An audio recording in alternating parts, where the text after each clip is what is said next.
थम चुके हैं, पुलिस ने उसको रोक दिया है। लेकिन सच बात तो यह है कि पुलिस ने इस मामले में कुछ भी नहीं करा। और आपको याद दिलाने के लिए बता दूं, जो वुचुल नैम था उसने आम जनता के बीच में हथियार बांट दिए थे, जिस वजह से आम जनता के बीच में काफी सारे लफड़े हो चुके थे, जैसे कि सरफिरे लोग हथियार मिलने के बाद एक दूसरे को मार रहे थे। तो खैर ये सारी न्यूज डेसिक किम भी टीवी में देख रहा होता है। आपको याद होगा डेसिक किम जिनचोल पार्क की टीम का ही एक बंदा होता है जिसे गोली मार दी गई थी, लेकिन उसके बावजूद भी ये बंदा बच जाता है। जिनचोल यहाँ पे अपने सुपीरियर के साथ आ रखा होता है और डेसिक को कहता है, डेसिक, उन लोगों ने तुम्हारी बहुत ही गंदी वाट लगाई थी, लेकिन शुक्र है जो गोलियां तुम्हारे लगी थी वो ज्यादा गलत हिस्से में नहीं लगी थी, लेकिन मानना पड़ेगा उन लोगों ने लगभग तुम्हें जान से मार ही दिया था। डेसिक कहता है, और गोल्डन गेट का क्या हुआ? इसके बाद योनजुन चो, जो कि जिनचोल का सुपीरियर ऑफिसर होता है, वो कहता है, गोल्डन गेट अब खत्म हो चुका है। भले ही ये चीज अभी अनाउंस नहीं हुई है, लेकिन गोल्डन गेट वाले बंदे और जितने भी सिपाही इस चीज में शामिल थे और जितने भी बड़े ऑफिसर्स इस चीज में शामिल थे, उन सबको सजा मिलेगी। मुझे पूरा यकीन है ऐसे बहुत सारे लोग होंगे जो इस मामले को लेकर काफी ज्यादा बेचैन होंगे। इसके बाद सीन शिफ्ट होता है और हम देखते हैं एक गवर्नमेंट ऑफिस का सीन, जहाँ पे दो अलग अलग पार्टी के बड़े ओहदे वाले बंदे आपस में बात कर रहे होते हैं। ये लोग अभी यही बोल रहे होते हैं कि जो अभी हादसे हुए हैं और उन हादसों के लिए जो जिम्मेदार है उन्हें सजा मिलनी ही चाहिए, चाहे कुछ भी हो जाए। इनके ऊपर इस बात का भी प्रेशर होता है कि प्रेसिडेंट को भी इस बात की खबर लग चुकी होगी, इसलिए ये दोनों एक दूसरे के ऊपर चिल्ला रहे होते हैं कि गलती तुम्हारी है, गलती तुम्हारी है, और जिसकी गलती है इस केस में सबको सजा मिलेगी। लेकिन इतने में ही इनके पास एक्स प्रेसिडेंट के स्लस फंड की रिपोर्ट्स आती हैं। और आपको बता दूं, स्लस फंड्स वो फंड्स होते हैं जिन्हें आम जनता से छुपाया जाता है, यानी कि आसान शब्दों में इन लोगों के पास काफी सारा पैसा आया होता है, काफी सारे फंड्स आए होते हैं, ताकि ये लोग जो भी हादसे हुए हैं इन सारी चीजों को छुपा पाए। और स्लस फंड का इतना सारा पैसा देख के इन लोगों की जीभ लपलपा जाती है, यानी कि अब इनका कोई इरादा नहीं होता किसी को भी सजा देने का। यानी कि मैनेजर किम लोगों के मिशन में जितने लोग पकड़े गए, अब आगे कोई भी मतलब किसी को सजा नहीं मिलेगी। और अब इन दोनों के आपस में बात करने के पूरे रंग ढंग ही बदल चुके होते हैं। ये ऐसी एक्टिंग कर रहे होते हैं आपस में जैसे इन्हें अपने लोगों की काफी ज्यादा चिंता है, इसलिए लोगों को पता नहीं चलना चाहिए कि क्या क्या हुआ है। बट असल में ये सब कुछ ये स्लस फंड की वजह से कर रहे होते हैं, ताकि ये लोग काफी सारा पैसा खा सकें। और आई थिंक ये जो बहुत सारा पैसा है वो एक्स प्रेसिडेंट की तरफ से आ रहा है, जो मतलब पहले प्रेसिडेंट रहा होगा। तो खैर इन नेताओं ने अपना हरामीपना दिखा दिया होता है एक तरीके से घूस लेके। इसके बाद सीन शिफ्ट होता है और हम देखते हैं वुचुल नैम को। इस बंदे ने मैनेजर किम लोगों की इतनी गंदी मार खाई थी, उसके बावजूद भी ये बंदा जिंदा होता है और अभी जेल में होता है। और वुचुल नैम को तो पहले से ही पता होता है इस कंट्री के जो नेता लोग हैं बिल्कुल करप्ट हैं, इसलिए वुचुल मैनेजर किम को जेल के अंदर से कहता है, भविष्य वैसा ही होगा जैसा मैंने इमेजिन करा था। ये देश कभी भी बदलने नहीं वाला है। जो लोग अभी पावर में हैं,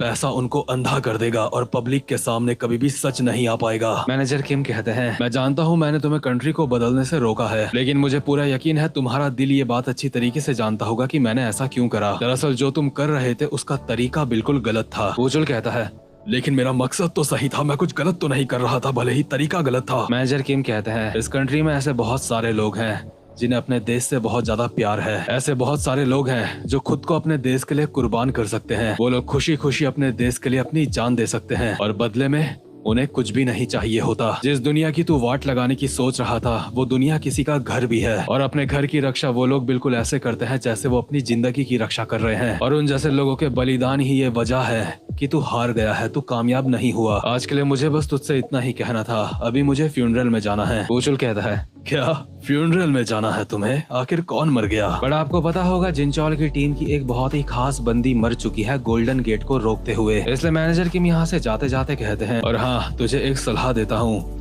अपनी जिंदगी पूरी जेल में ही बिताइयो, यहाँ से भागने की कोशिश मत करियो, क्योंकि जिस पल तू यहाँ से भागेगा वो तुझे जान से मार देगा। और यहाँ पे मैनेजर किम बात कर रहे होते हैं जिनचोल पार्क की, क्योंकि जैसा कि मैंने आपको बताया जिनचोल की टीम की एक खास बंदी निपट चुकी है। लेकिन अभी हम देखते हैं थोड़ा सा पुराना सीन, जब ऑक्सन जियोंग हॉस्पिटल में अपनी आखिरी सांसें ले रही होती है। जिनचोल ऑक्सन जियोंग का हाथ पकड़ता है और उसके आंखों से आंसू आ जाते हैं और वो बहुत ही भावुक होकर कहता है, तुम्हारा बहुत बहुत शुक्रिया, तुम्हारा बहुत बहुत शुक्रिया, जो कुछ भी तुमने हमारे देश के लिए किया है। तुम्हारे दिए गए बलिदान इतने ज्यादा है कि उन्हें गिना भी नहीं जा सकता। तुम भले ही हमें छोड़ के चली जाओगी, लेकिन तुम्हारी आत्मा हमेशा हमारे दिल में जिंदा रहेगी। हम हमेशा तुम्हें और तुम्हारी जिंदगी को याद रखेंगे और तुम्हारे कदमों में ऐसे ही आगे चलते रहेंगे। एक बार फिर से तुम्हारा बहुत बहुत शुक्रिया। भगवान तुम्हें शांति दे। और अपनी जिंदगी के ये आखिरी शब्द सुन के ऑक्शन जियोंग इस दुनिया को छोड़ के चले जाती है। इस समय जिनचोल को इतनी खुंदक आ रही होती है कि वो भाग के वूचुल को जेल में मारने के लिए जा रहा होता है, लेकिन उसके साथ के बंदे उसको रोक लेते हैं। इसके बाद हमें दिखाया जाता है एक कब्रिस्तान का सीन, जहाँ पे उन सारे लोगों की कब्र होती है जो अपने देश की रक्षा करते हुए गए होते हैं, यानी कि जो लोग शहीद हुए होते हैं। और इसी के साथ में हमें एक वॉइस ओवर आती है, हम उस देश में रह रहे हैं जो लोगों की कुर्बानियों की वजह से बना है। और भाई लोग, जिस देश के हम सब भी होंगे वो भी काफी सारे लोगों की कुर्बानियों से बना होगा। बट अफसोस की बात है, गवर्नमेंट के कुछ लोगों को तो जीएसटी लगाने से ही फुर्सत नहीं है। मतलब पॉपकॉर्न भी महंगा कर दिया इन लोगों ने तो खैर इसके बाद हम देखते हैं टॉम ली को, जो कि मैनेजर किम की तारीफ कर रहा होता है क्योंकि मैनेजर किम ने अपना एक और खतरनाक मिशन पूरा कर लिया है। टॉम कहता है,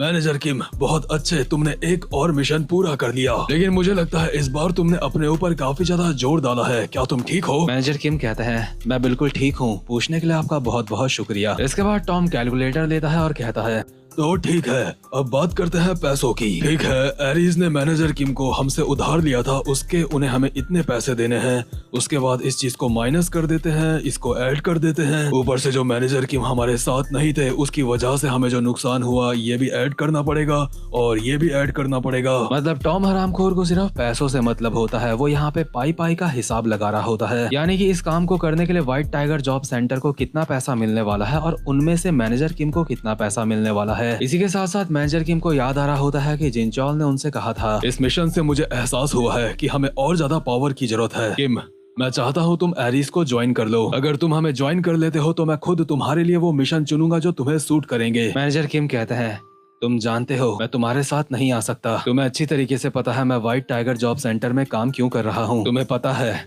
मुझे पैसों की बहुत ज्यादा जरूरत है, मुझे आगे चल के बहुत सारा पैसा कमाना है। मुझे लगता है मेरे और मिंजी के लिए यही ठीक होगा जो अभी हम कर रहे हैं। और आपको बता दूं, मैनेजर किम को पैसा इसलिए चाहिए क्योंकि उन्हें ये बात रियलाइज हो चुकी है कि पैसे के बिना मतलब काफी ज्यादा दिक्कत होती है। और ये चीज मैनेजर किम के पुराने चैप्टर्स में थोड़ी बहुत बताई गई है। इतने में ही टॉम ने सारे पैसों का हिसाब किताब करके बता दिया होता है कि व्हाइट टाइगर जॉब सेंटर को कितना मिलने वाला है और मैनेजर किम को कितना मिलने वाला है। साथ में टॉम ने मैनेजर किम को 5% मनी बढ़ा के दिया होता है क्योंकि मैनेजर किम उसके बेस्ट एम्प्लॉय होते हैं। तो खैर मैनेजर किम टॉम को थैंक यू बोल के यहाँ से जाते हुए अपने मन में कहते हैं, मुझे और कोई ऑप्शन नजर नहीं आ रहा है।